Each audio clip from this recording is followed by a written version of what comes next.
Os irmãos devem se recordar, nós temos, ao longo desses últimos domingos, analisado a história de Jonas e hoje vamos mais uma vez continuar nesse livro. Mas antes de chegarmos lá, eu gostava de lembrar um bocado da minha infância. Ah, Enquanto preparava essa mensagem, eu me lembrei de quando eu era pequenino. Acreditem, eu já fui pequenino um dia. Eu nem sempre tive 1,93 m de altura. E quando eu era pequenino, eu lembro que a minha mãe ela me mandava fazer algumas tarefas de casa. Bem, eu confesso que eu não gostava de fazer todas. E, aliás, eu não gostava de fazer quase nenhuma. E algumas vezes o que eu fazia era, eu tentava fazer a coisa mal, para que ela visse que eu não sabia fazer e, quem sabe, não me pedisse novamente. Não funcionava. Ela me mandava fazer ainda uma segunda vez, uma terceira, até que aquilo ficasse bem. Então não era uma estratégia lá muito boa. E ao que parece, Jonas tem essa mesma estratégia. Deus o manda fazer algo e ele resolve fazer mal. E é mesmo isso que nós vamos ver no capítulo que nós vamos estudar hoje. Mas antes de nós propriamente entrarmos nesse capítulo, por amor àqueles que não estiveram presentes nas últimas 2 semanas e também a nossa fraca memória, eu não tenho como fazer um resumo tão resumo como foi da última vez, até porque agora temos um capítulo extra, mas então vou fazer um resumo do resumo, apenas para que a gente lembre o ponto de situação que nos encontramos. Então, no capítulo 1 do livro de Jonas, nós vimos Deus a dar uma ordem a Jonas que ele devia pregar o juízo a Nínive. E Jonas, como bom hebreu, resolve que não devia fazer isso, porque os ninivitas, os assírios, não mereciam o amor de Deus, nem a sua compaixão, e por isso ele tenta fugir. Jonas levanta-se, ao invés de fazer a sua caminhada de 800 quilómetros em direção a Nínive, resolve ir a Jope e pegar um navio que vai exatamente na direção contrária. Jonas então dorme no barco, vem a tal grande tempestade, o capitão do navio acorda Jonas, manda-o orar, Jonas não ora, depois ele é lançado ao mar pelos marinheiros, a tempestade se acalma imediatamente. Os marinheiros reconhecem que o Deus de Jonas era o Senhor e Jonas, depois daquela banhoca de água fria, nós chegamos ao capítulo 2 e vemos Jonas ser engolido pelo grande peixe, onde ali, depois de passar 3 dias e 3 noites no ventre daquele peixe, Jonas então lembra-se de orar a Deus. Isso, na semana passada, eu vos mencionei também que o penúltimo versículo do capítulo 2, o versículo 9, pode ser aquele que é o tema central do livro, e já agora vai ser também o tema dessa mensagem de hoje, que é a salvação vem do Senhor. Quando Jonas reconhece isso, o peixe literalmente vomita Jonas na beira da praia, e então é assim que nós chegamos a esse ponto. O terceiro capítulo de uma saga muito melhor que Harry Potter, muito melhor do que qualquer filme de Hollywood. Eu acho que eles teriam dificuldades em fazê-los com tantos efeitos especiais que eram necessários, mas o nosso Deus assim fez. Vale lembrar, antes de entrarmos no capítulo 3, que eu disse desde o primeiro dia e continuo a dizer, o livro de Jonas é um livro de história, com H maiúsculo. Nós não estamos aqui a ver ficção, e sim facto, algo que realmente aconteceu. Por mais que os milagres de Deus pareçam muito grandiosos, para Deus não é nada de especial. Deus pode fazer tudo. E então chegamos sim ao capítulo 3 do livro de Jonas, e como de costume vou pedir à minha esposa, por isso que hoje ela está ao meu lado, ainda não se retirou, para que possa ler esse capítulo, e vou pedir para que os irmãos acompanhem então. Livro de Jonas, capítulo 3. Diz assim o tema: o arrependimento de Nínive. Versículo 1. A palavra do Senhor veio a Jonas pela segunda vez com esta ordem: vá à grande cidade de Nínive e pregue contra ela a mensagem que eu vou dar a você. E Jonas obedeceu a palavra do Senhor e foi para Nínive. Era uma cidade muito grande, demorava-se 3 dias para percorrê-la. Jonas entrou na cidade e a percorreu durante um dia, proclamando: daqui a 40 dias Nínive será destruída. Os ninivitas creram em Deus, proclamaram jejum e todos eles, do maior ao menor, vestiram-se de pano de saco. Quando as notícias chegaram ao rei de Nínive, ele se levantou do trono, tirou o manto real, vestiu-se de pano de saco e sentou-se sobre cinza.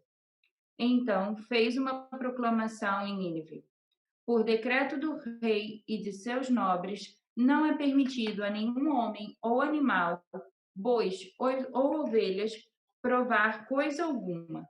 Não comam nem bebam. Cubram-se de pano de saco, homens e animais, e todos clamem a Deus com todas as suas forças. Deixem os maus caminhos e a violência. Talvez Deus se arrependa e abandone a sua ira, e não sejamos destruídos. Deus viu o que eles fizeram e como abandonaram os seus maus caminhos. Então Deus se arrependeu e não os destruiu como tinha ameaçado. Amém. Vamos mais uma vez orar e pedir para que o Senhor abençoe a sua palavra. Deus e Pai, obrigado, Senhor. Obrigado pela tua palavra lida, obrigado porque nós temos, ó Deus, o privilégio de ter registrado momentos tão fantásticos da tua história. Obrigado, Deus, porque é bom lembrar que a tua mensagem é muito mais importante do que o mensageiro. E é bom, ó Pai, reconhecer quem tu és. E eu te peço que hoje o Senhor abençoe a tua palavra lida e use a minha vida, Senhor, para falar à tua igreja reunida aqui nesse lugar.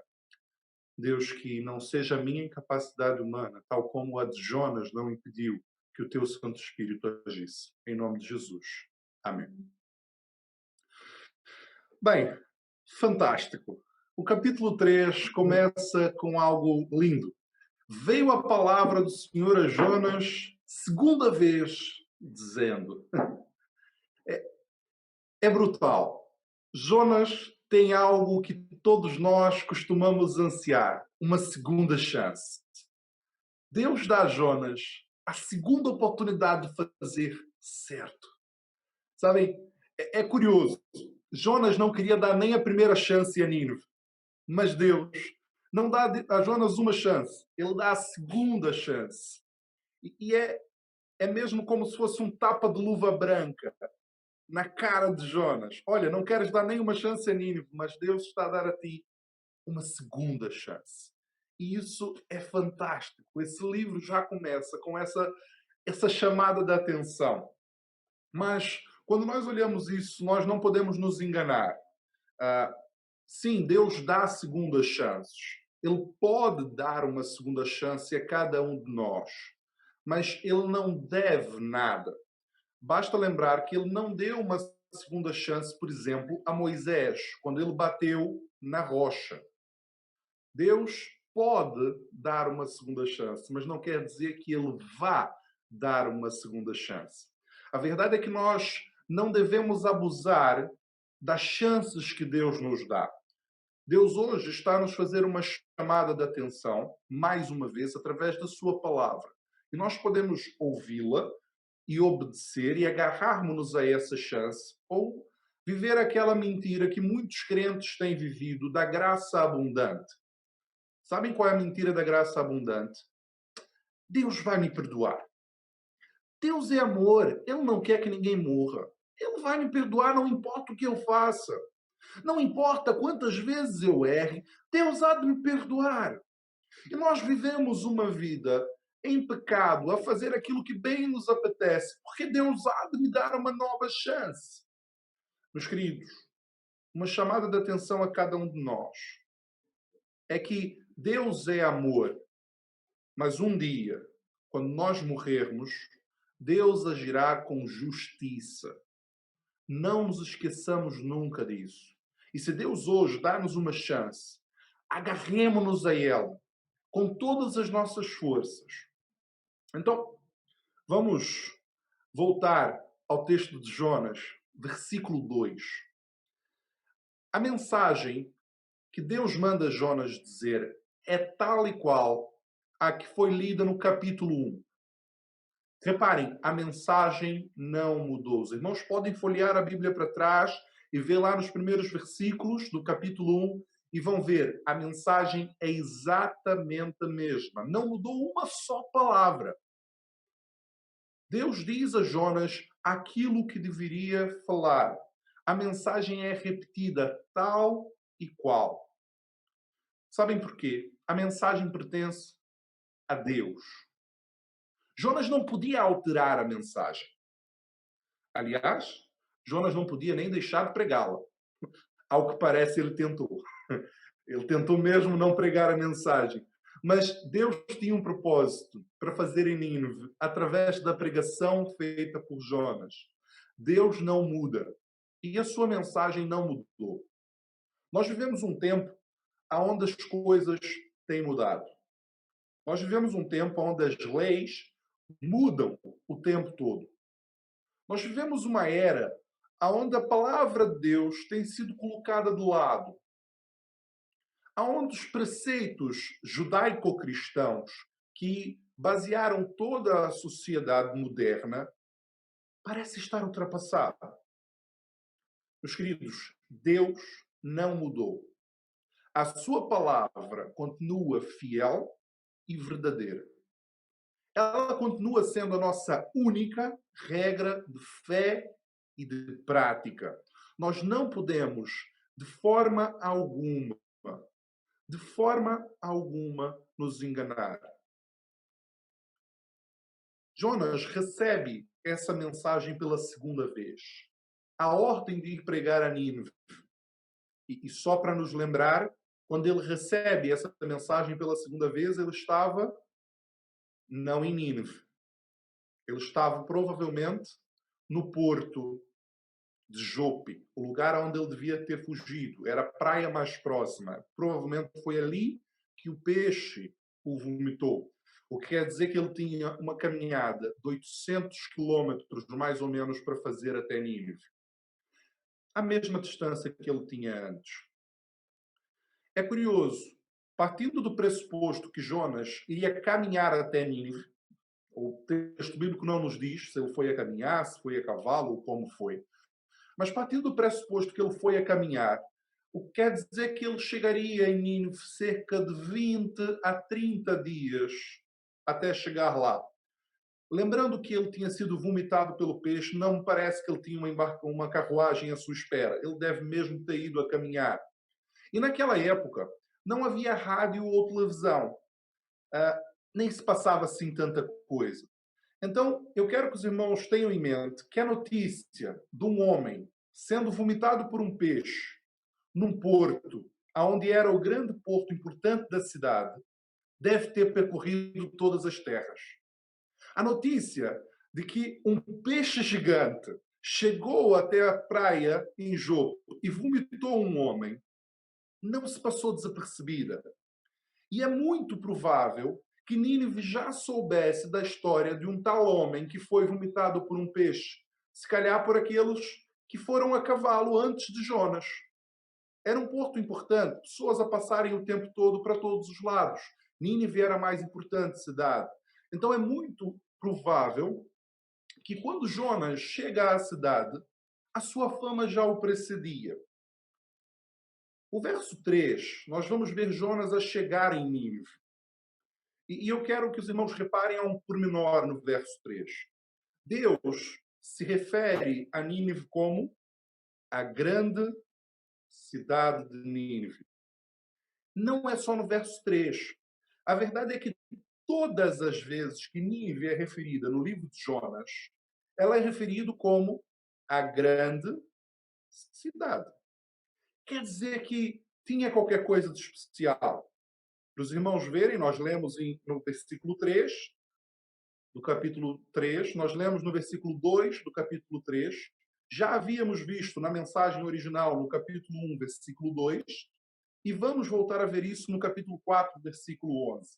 Todas as vezes que Nínive é referida, ela é a grande cidade. Aqueles que gostam de cruzar referências bíblicas sabem que o profeta Naum também falou contra Nínive. E quando Naum vai falar de Nínive, ele chama a cidade de cidade rainha, tal o seu esplendor. Nínive era mesmo uma grande cidade. Se nós pesquisarmos um bocado, nós vamos ver que Nínive era grande em história. Nínive havia sido fundada por ninguém menos que Nimrod. Esse nome, se calhar, não vos diz muito. Nimrod era bisneto de Noé. Isso está em Miqueias, capítulo 5, versículo 6. Nimrod foi quem fundou Nínive lá atrás, há muitos anos. Se nós fizermos uma pesquisa, até mesmo pelos anais da história que nós conhecemos, para além da Bíblia, nós vamos ver que ela era mesmo grande em esplendor e influência. Ela era a capital do maior império daquela altura, a Síria. Nós estamos a falar daquela cidade que possuía o maior e mais importante exército de todo o planeta. Ninguém se metia com Nínive. Ela era grande. Se os irmãos se lembrarem daquilo que falamos até aqui, era uma cidade em grande, até mesmo em malícia, em maldade, em pecado. Não é à toa que chegou até o trono da graça de Deus, a sua malícia, lá no capítulo 1, no versículo 2. Nínive, obviamente, também era muito grande em tamanho, óbvio. Está isso também no versículo 3. Diz que eram precisos 3 dias de caminhada para percorrer a cidade. Eu não sei se os irmãos têm noção, até porque a gente não costuma medir assim. Qual é o tamanho da Alcobaça? 1 dia e meio de viagem a pé. Não é uma referência que nós conhecemos. Então, para que facilite isso na nossa mente, uma pessoa caminha em média 4 quilômetros por hora. Quando dizemos um dia de caminhada, estamos a dizer que a pessoa caminhou em média de 8 horas contínuas. Porque vai ter as pausas, vai ter pausa para dormir, para comer, então dá uma média de 8 horas. 4 quilômetros por hora vezes 8 horas, estamos a falar com 3 dias, cerca de 120 quilômetros, seria mais ou menos o raio ou o diâmetro da cidade de Nínive. Ok? Só para os irmãos terem mais ou menos uma ideia. Talvez assim já conseguimos chegar lá. Mas para que os irmãos entendam, Nínive era mesmo grande. Ela possuía muralhas com 30 metros de altura. Essas muralhas tinham espaço para percorrer 3 carruagens, uma ao lado das outras. Imaginem a largura dessas muralhas para fazerem isso. Basicamente, isso deixava a muralha de Jericó, como dizemos no Brasil, no chinelo. As muralhas de Jericó não eram nada comparadas a essas. Imaginem o tamanho dessa cidade. Ao que parece, a cidade possuía até mesmo um zoológico, naquela altura. Tinha mais de 1.500 torres imponentes. Era uma cidade mesmo grande. A sua população não ficava para trás. Nínive tinha uma grande população, com cerca de mais de 600 mil pessoas. No capítulo 4, a gente vai fazer essa conta só para os irmãos entenderem. Lá vai dizer de 120 mil pessoas que não distinguem entre a mão direita e a esquerda. É muito provável que estejam a falar de crianças. Então, chegamos ao número de 600 mil. Mas o que eu queria mesmo era que os irmãos pudessem imaginar. Os irmãos sabem que eu gosto de imaginar as coisas e visualizar aquilo que estou a ler. E quero que os irmãos agora tirem um tempo para imaginar essa grande cidade. Tentem visualizar as muralhas, 30 metros de altura. O exército de prontidão a rodear a cidade o tempo todo era grande. Nós podemos nos imaginar passando, por exemplo, ao lado do zoológico, algo que não havia em sítio nenhum, mas lá já tinha um zoológico. As crianças a correrem. Visualizem que agora estão a chegar mesmo ao pé daquele grande portão na muralha, a entrada principal da cidade. Agora imaginem Jonas, um profeta hebreu, todo sujo. Ele tinha sido vomitado por um peixe. Tinha feito uma jornada de cerca de 30 dias. a pé, cansado. Ele cheirava peixe. Para melhorar um bocado a vossa imaginação, muitos comentaristas dizem que o suco gástrico do peixe muito provavelmente deixou a sua pele toda esbranquiçada. Imaginem esse homem entrando por esses portões. Imaginem que ele vai passar por debaixo daquela grande muralha e vai começar a caminhar, muito provavelmente em direção até a praça da cidade. Em um determinado momento, ele vai começar a sua mensagem.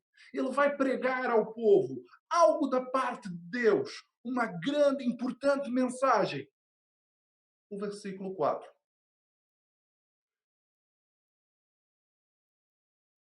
Leram? Viram que grande mensagem?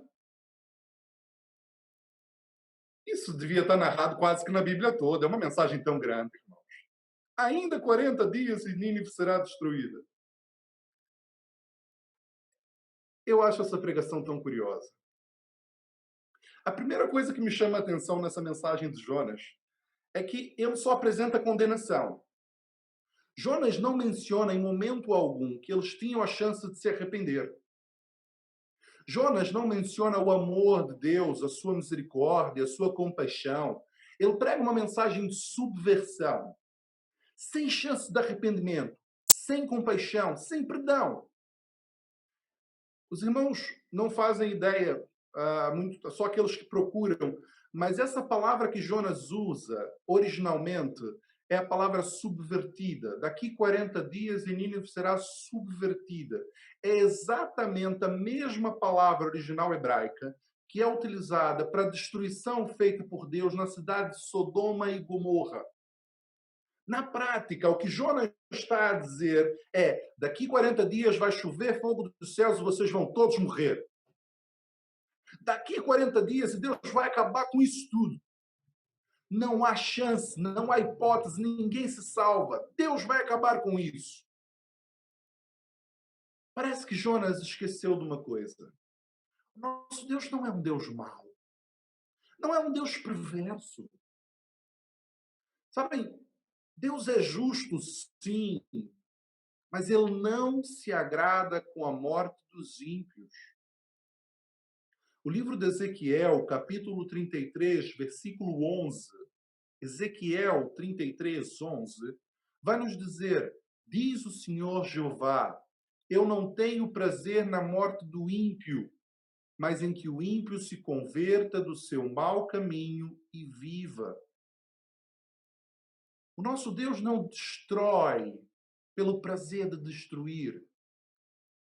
Sabe o que ele quer dizer? Enquanto há vida, há chance de arrependimento. Enquanto há vida, há chance de conversão e de perdão do Senhor.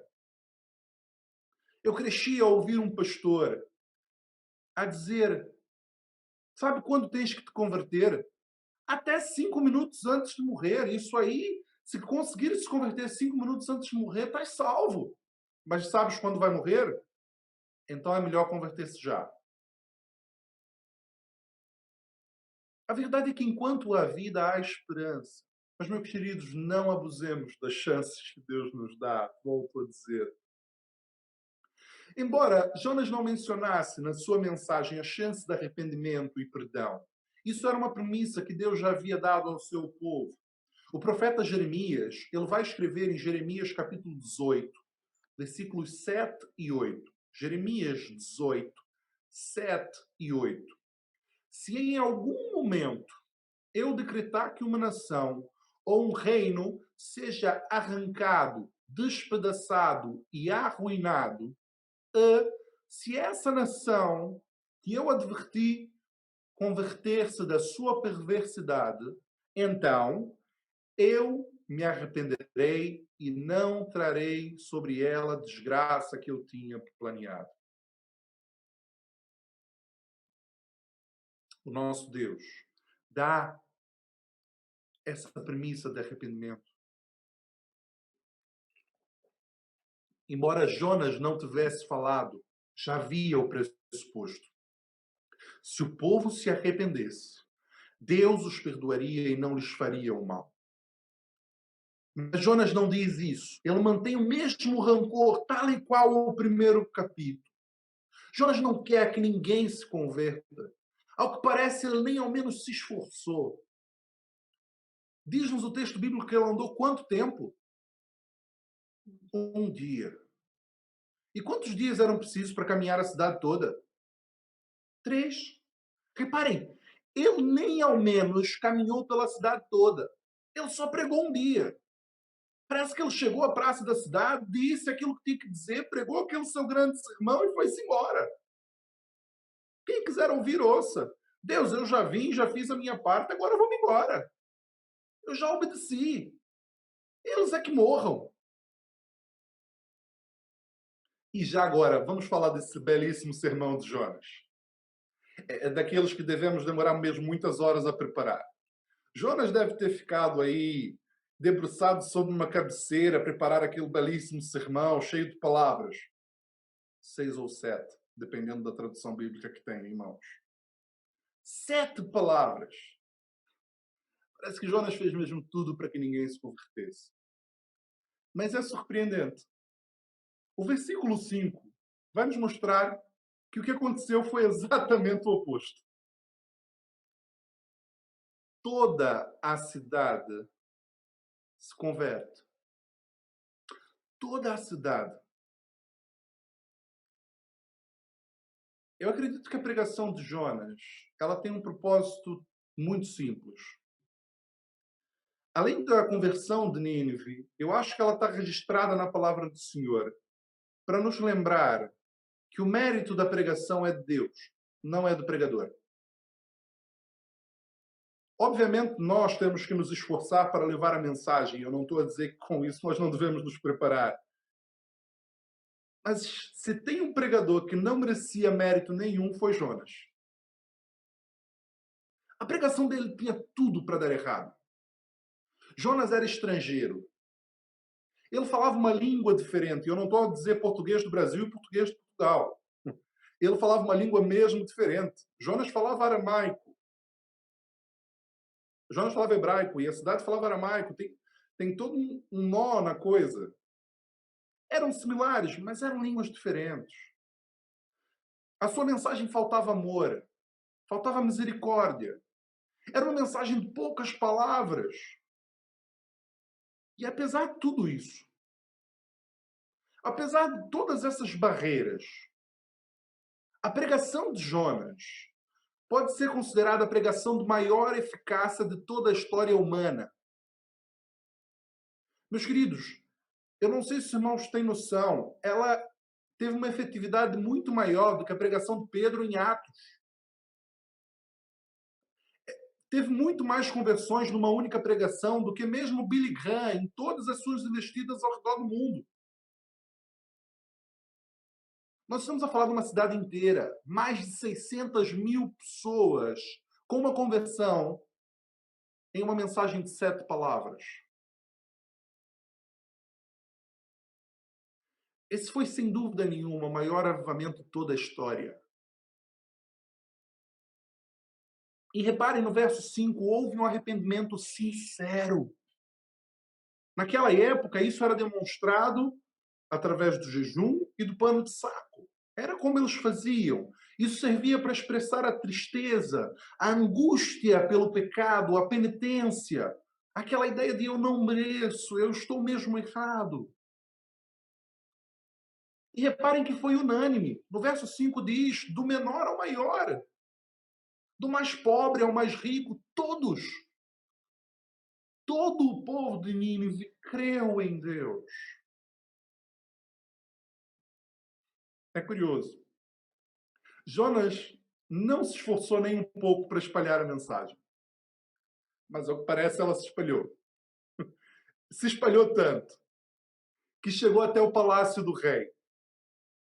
O versículo 6, nós vemos isso acontecer. Vá, vocês sabem, eu gosto de imaginar. E eu queria que os irmãos imaginassem comigo a cena. Imaginem, o serviçal do rei, aquele que o rei tinha um bocado mais de intimidade, aquela pessoa que o rei gostava. Chegar ao pé do rei e dizer, rei, nós precisamos falar sobre um assunto. é que entrou um profeta hebreu pela cidade. Aquele tal que foi vomitado lá em Jope, a gente acredita que seja ele, porque o homem tinha uma pele esquisita e cheirava a peixe. Só pode ser ele. Ele passou um dia inteiro gritando. 7 palavras, rei. Era mesmo... Em resumo, nós estamos tramados. Parece que Deus vai destruir a cidade, assim como ele fez com Sodoma e Gomorra. Para nós, é o nosso fim. O Deus dele vai fazer isso. E o rei a virar para ele dizer, é sério? Sim, rei, é assim. E ao que parece, toda a cidade acreditou nele. Como assim? E agora? Bom, agora a cidade está toda parada. Ninguém está a trabalhar. Isso é pior do que o Covid, rei. Ninguém está a trabalhar. Está toda a gente a chorar, pararam de comer, pararam de beber, vestiram de pano de saco, estão pela cidade a gritar. Estão todos a pedir misericórdia, olhando para esse tal Deus que a gente nem conhece direito. Até porque Jonas não nos disse nada sobre ele. Que afronta! Quem esse tal de Jonas pensa que é? Lembram? Estamos a falar da Assíria, cidade de Nínive, o maior exército, o mais importante, o exército cruel. O rei de Nínive era o rei da Assíria. Sabem o que esse rei faz? O bom do rei levanta-se do seu trono, tira a sua túnica de púrpura. Imaginem uma túnica vermelha, bordada a ouro com pedras preciosas, eram assim que eram. Veste-se também de panos de sacos e senta-se sobre cinzas. O rei levanta do trono e senta nas cinzas. Despe-se da sua glória e veste-se de panos de sacos. Se isso não é Deus a agir, se isso não é obra do Espírito Santo, eu não sei o que é. E reparem, o rei não fica só por aí. Os versos 7 e 8, nós vamos ver o jejum que já havia começado no meio do povo, agora é oficial. O rei decreta que todos deveriam jejuar, nem comer e nem beber nada, até os animais. Todos da cidade deviam vestir os tais panos de saco, até os animais. O que parece um bocado ridículo. Imaginem um cavalo vestido de panos de sacos. Sabem o que isso quer dizer? Tudo o que eu sou e tudo o que eu tenho está nas mãos desse Deus, não valem nada. É por isso que até os animais precisaram se vestir de panos de saco nessa época. Reparem, o decreto real constituía de 4 coisas. A primeira é o jejum. Nós paramos de comer, paramos de beber, para mostrar que mais do que o alimento, o meu corpo, mais do que água para o meu corpo, o Espírito Santo de Deus é o que eu preciso. A misericórdia de Deus é aquilo que eu preciso. O segundo ponto são os panos de saco. Mais do que a minha glória, mais do que aquilo que eu possuo, eu não preciso de nada além de Deus. E comparado à grandeza de Deus, eu sei que sou nada. Eu não passo de pó. O terceiro ponto. Clamem a Deus com todas as suas forças. Meus queridos, eu não tenho como não dizer. Estamos a passar pelos piores momentos da pandemia. Estamos a passar pelos momentos mais difíceis até aqui. Centenas de mortes diárias.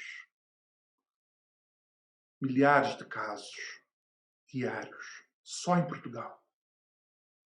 Clamem a Deus com todas as forças. É isso que o decreto do rei dizia. Não é, olha, orem a Deus quando calhar. É clamem com todas as suas forças. E finalmente o decreto do rei dizia: cada um se converta dos seus maus caminhos. É curioso. Eu acho que essa é o primeiro caso de conversão por decreto. Ele diz que todos deviam se converter. Bom seria se fosse assim. Passava lá o presidente, já que eles estão a aprovar até a eutanásia, olha, aprove lá uma declaração, todos nós temos que nos converter agora. Não, não é assim que funciona. Não é assim que funciona. Mas o que o rei dizia é que todos deveriam abandonar as práticas pecaminosas. Todos deveriam parar de fazer a maldade que faziam e virarem-se para Deus, converterem-se dos seus maus caminhos, mudarem de direção. Essa sempre será a prova de uma verdadeira conversão. Onde não há transformação, não há salvação. Se nós dissemos que somos crentes, salvos por Jesus, mas a nossa vida é exatamente tal e qual a do nosso vizinho que não conhece a Deus, tem qualquer coisa errada. Se nós dissemos que tivemos um encontro real com Cristo e, entretanto, as coisas que eu fazia, eu continuo a fazer tudo igual, não mudou nada, tem alguma coisa de errado. Conversão é mudar de direção. Agora é curioso por que o rei faz isso. Voltando ao texto, o versículo 9 vai ver a motivação para que o rei decrete isso tudo. Quem sabe Deus? Se calhar Deus nos perdoe, não nos destrua. É curioso. O rei não diz, vamos fazer isso, porque se nós fizermos isso, Jeremias já disse, Deus vai nos perdoar, ele é obrigado a fazer isso. Ele não diz, vamos nos humilhar, porque assim nós vamos merecer o perdão de Deus e a sua compaixão. Eles se humilham em contrição real. Eles se humilham sem fazer nenhuma exigência. Um coração contrito, quando ele se aproxima de Deus, é esse o sentimento. É, Deus, eu sei que eu errei tanto, eu nem mereço ser perdoado. Mas será que eu serei? Será que há perdão para mim? Meus queridos, sempre há perdão para nós, enquanto há vida há esperança. Se nós nos aproximarmos de Deus, arrependidos, contritos, debaixo da sua graça. Não é como nós vemos por aí dar ordens a Deus. Declare, tome posse. Cuidado com isso, queridos. Entendamos de uma vez por todas, Deus não nos deve nada.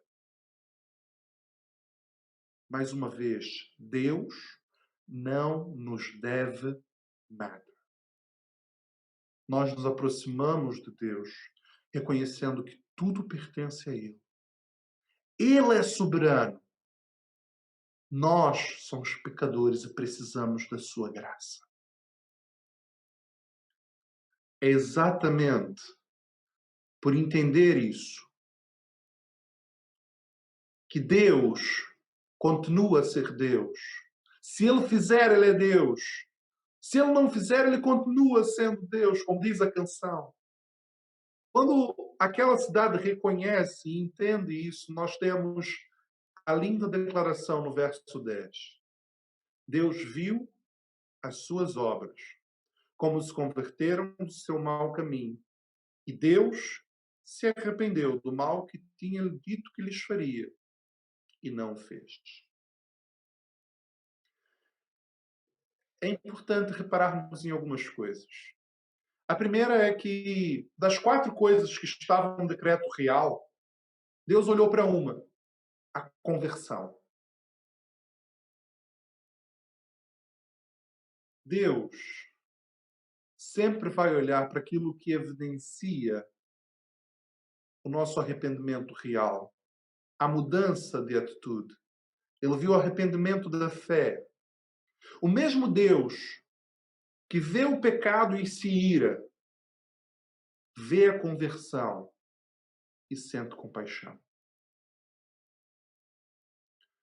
E já agora, por falar em arrependimento, é importante a gente ressaltar uma coisa. Quando nós falamos de arrependimento humano, nós estamos a falar de mudança de mente. A palavra é metanoia. Nós estamos a falar em algo baseado em nosso intelecto. Basicamente é na minha razão, na minha mente, na minha capacidade mental. Eu percebo que eu estou errado. Ao perceber que estou errado, eu mudo de direção. Isso é arrepender, isso é converter. Mas diz-nos o texto bíblico que Deus se arrependeu. Nós não estamos a falar do mesmo tipo de arrependimento, como é óbvio. Deus não erra.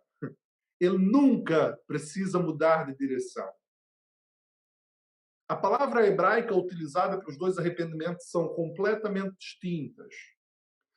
Quando nós lemos que Deus se arrependeu, estamos a falar de uma figura de linguagem, uma antropopatia ou um antropomorfismo, como preferirem, que nada mais é do que dar a Deus características, sentimentos, emoções humanas, para que caiba na nossa cabeça, para que nós consigamos alcançar e compreender. Essa figura de linguagem é muito comum no texto bíblico. Nós vemos, inclusive, nesse mesmo versículo, que Deus viu o que eles fizeram. Deus é onisciente. Deus já sabia. Isso é mais um exemplo de antropomorfia. Deus sabia, mas Deus viu. É uma figura de linguagem que serve exatamente para usar a nossa realidade de uma forma que nós consigamos compreender. Mas não se esqueçam, Deus não muda, meus queridos. Nós temos isso declarado em vários versículos da palavra de Deus. Números 23, 19, 1 Samuel 15, 39, Malaquias 3, 6, Tiago 1, 17 e por aí vai. Deus não muda. Mas se Deus não muda, o que aconteceu então? Será que ele andou a brincar com Jonas e o povo de Nínive? O que vemos acontecer aqui é a tal premissa que Deus já havia dado. Reparem, o mesmo raio de sol serve para endurecer o barro, mas serve também para amolecer a cera. A mudança não está no raio de sol, está no material. Quem mudou não foi Deus. Deus é imutável. Quem mudou foi Nínive. Mudou a sua mente, mudou as suas atitudes e por isso é que não foram destruídos. É muito simples. O nosso Deus tem compaixão. Ele não quer que ninguém se perca. Entretanto, a escolha é nossa. E já estamos mesmo a encerrar. Mas já que estamos a exercitar a imaginação, eu queria ainda imaginar mais uma coisa. Eu queria que os irmãos vissem mais algo comigo. Quando foi que a cidade e o rei perceberam que não seriam destruídos? Reparem, a mensagem era: daqui a 40 dias vão todos morrer. A Bíblia não diz que Deus avisou alguém. O que eu imagino é, passou o primeiro dia, o segundo, o terceiro, e só no 41º dia, ainda estamos aqui. Deus não nos matou. Demorou 40 dias para que eles percebessem isso. Imaginem a festa. Imaginem a alegria pela cidade. Deus teve compaixão de nós. Todos felizes. Bem, menos Jonas. Só o crente é que não ficou feliz. Bem, mas isso é matéria para o capítulo 4, para a próxima semana. A gente vai voltar a esse texto. E eu queria apenas, antes de encerrar, tirar 2 ou 3 aplicações práticas para a nossa vida. A primeira delas é que todo dia é dia de andarmos com Deus. Aquela geração ela foi poupada, mas nós conhecemos a história e sabemos que a geração a seguir começou a fazer as mesmas coisas e através das ordens dadas por Deus, o profeta Naum profetizou e aquela cidade veio a ser destruída futuramente. Deus nos dá preceitos e nos dá oportunidade. Agarremo-nos a Ele. Vivamos como Ele nos diz para viver, para que nós também não sejamos destruídos e sim poupados pelo Senhor. O segundo é que a salvação vem do Senhor. Noé pregou 120 anos e ninguém se converteu. Isaías diz: quem creu na nossa pregação. Jeremias foi perseguido no seu ministério. E Jonas, com essa belíssima pregação, 600.000. A maior conversão de toda a história. A salvação pertence ao Senhor. A eficácia é do Espírito Santo. Nós nunca vamos conseguir converter alguém. Isso se aplica até mesmo aos pais que têm filhos. Eu sei que todos nós queremos que os nossos filhos se convertam.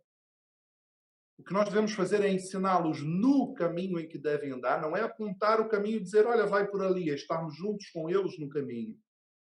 É reconhecer que quando nós estamos errados, nós também devemos mudar de direção e mostrar aos nossos filhos, olha, eu também estou a mudar de direção. Olha, eu vi que estava errado e Deus me mostrou e eu estou a mudar de direção, tu também podes fazer. É pregar sim aos seus filhos, mas principalmente é orar por eles. Orem a cada dia. Terceiro e último ponto. A glória pertence ao Senhor, mas Ele usa nós como instrumentos. Quando Deus quis converter a Nínive, Ele não envia anjos. Ele move céus e terra para enviar um servo dele. Meus queridos, se Deus usou uma queixada de jumento, quanto mais Ele não faz com o jumento inteiro. Não, isso é outra história, isso estou a falar de mim. Se Deus usou um profeta fujão, se Deus usou uma pregação que não tinha nenhum amor, se Deus usou alguém desobediente, quanto mais Ele não fará através das nossas vidas colocadas no altar de Deus. O meu desafio para cada um de nós, na palavra do Senhor essa manhã, deixemos Deus nos usar para o seu propósito, para a sua glória. A salvação vem do Senhor e Ele nos usa como instrumentos. Seja um instrumento de Deus nessa pandemia. Seja um instrumento de Deus para os seus amigos, para os seus familiares, para as pessoas que você encontrar aonde quer que você esteja. Que Deus nos use, em nome de Jesus.